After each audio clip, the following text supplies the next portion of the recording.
Welcome to Second Take, the show that focuses on the issues behind the news. Steel feed mining company Petmin is targeting the production of the lowest cost pig iron at its iron sands project in Canada's Labrador province. Mining Weekly editor Martin Creamer tells us more. Welcome, Martin. Thanks, Shannon. Now, Petmin CEO Jan du Preez believes the jointly controlled North Atlantic Iron Corporation project is so scalable that it can be a standalone TSX listing. Can you tell us more about the project? Yeah, so, the potential is for it to be bigger than Petmin. Now, we know Petmin on the Johannesburg Stock Exchange. It's in anthracite coal. It's been growing quite well. But this is such a big step up that the feeling is it can be separately listed, and it's got the potential to be much bigger than one would say the mother company, as it were. So, and it's all about turning these iron sands in Labrador, Canada, into pig iron.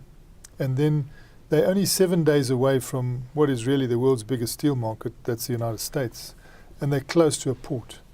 So, all the planets are aligned for them because they're getting very cheap power and they're getting very clean power. This is hydropower, hydroelectric power, and it's being sold to them at 2.5 cents a kilowatt hour. And the terms are that, they can do an arrangement with the power supplier for a 30-year term, and that's what they're talking about. On top of that, the incentives from government are mouth-watering. I mean, we know that the J word, jobs, is huge around the world at the moment from government's point of view. They see 14% unemployment, they freak.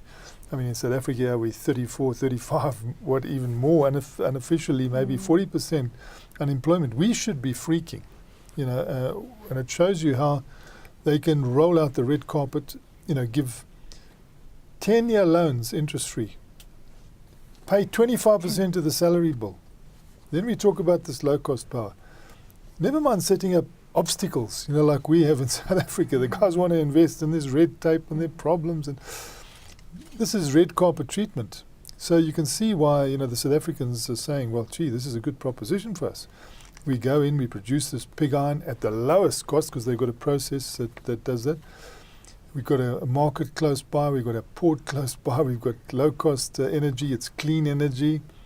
And, the government is giving us a fantastic opportunity here because it's up to, it's more than R1 billion in rand terms, that is potentially there for them with no interest for 10 years.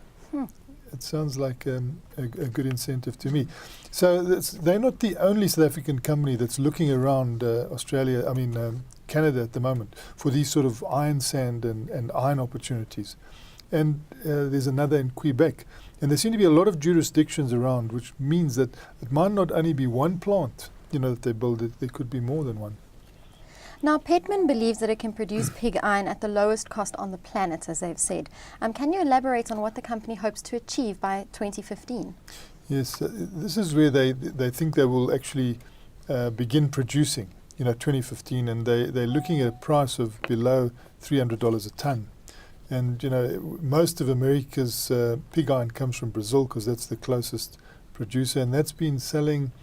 Their pig iron has been coming in at between $450 a ton and $500 a ton. So if they can go, and they tell me it's well below $300 a ton. They're just using the $300 a ton as a sort of yardstick, but they tell me it's well below that.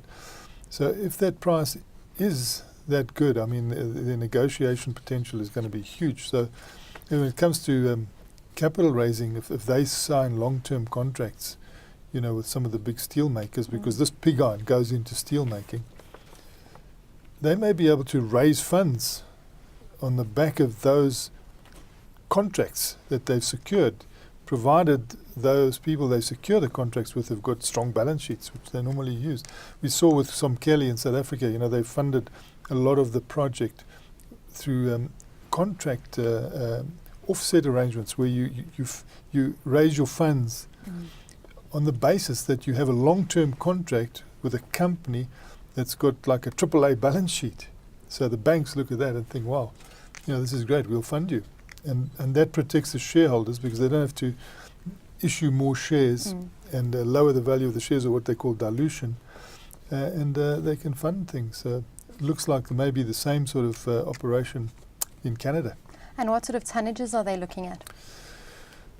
Well, 500,000 tonnes a year.